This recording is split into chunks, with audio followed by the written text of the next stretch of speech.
Kasus yang kadang-kadang sulit untuk kita ketahui, apalagi kalau tidak dilakukan pemeriksaan secara mendetail, adalah kelainan jantung bawaan. Seperti ini adalah kasus hypoplastic left heart syndrome, di mana jantung sebelah sisi kiri dari bayi ini tidak bertumbuh, tidak berkembang ruangannya. Jadi ruangannya itu tidak simetris, yang berkembang hanya sisi kanan dan bagian kirinya kempes. Ini yang kita tunduk sebagai arapana, itu adalah bagian kiri jantung yang tidak berkembang. Sementara yang dipenuhi oleh aliran darah hanya sisi jantung sebelahnya. Ini karena posisi bayinya sungsang, jadi seolah yang kita tunjuk itu adalah sisi kiri, bukan, itu sisi kanan yang membesar, sisi kirinya kempes.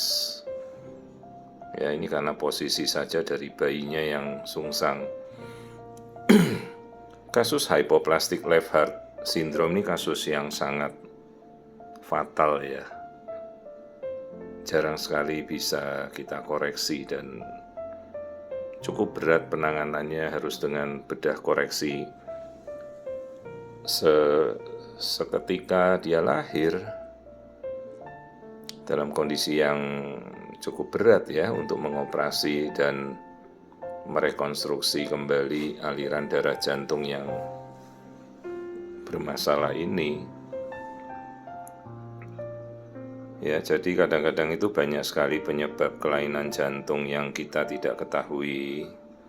Dan inilah yang terjadi pada kondisi hypoplastic left heart syndrome. Jadi sisi sebelah kanannya saja yang membesar, sisi kanan dengan katup trikospid itu namanya ya, tapi trikospidnya ya pasti sudah, katupnya juga sudah jelek ya, regurgitasi umumnya. Ya, juga ini ada katup yang besar yang sekatnya tidak tertutup ya. Masalahnya kondisi ini cukup sulit untuk penanganannya ya, sulit mendiagnosanya kalau kita tidak hati-hati. Dan ya kita harus edukasi bahwa tata laksananya hanya tata laksana operatif ya, segera setelah bayi lahir, dengan peluang berhasil ya cukup kecil ya. Kondisi hypoplastic left heart ini jarang juga yang bertahan ya.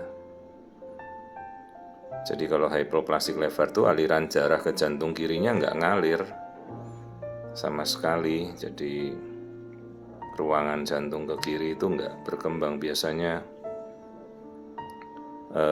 terjadi penyumbatan aliran yang ke arah jantung kiri, entah bisa stenosis aorta ya, sama sekali dia tidak membesar. Jadi ya memang kita anjurkan lah untuk tindakan operatif nanti.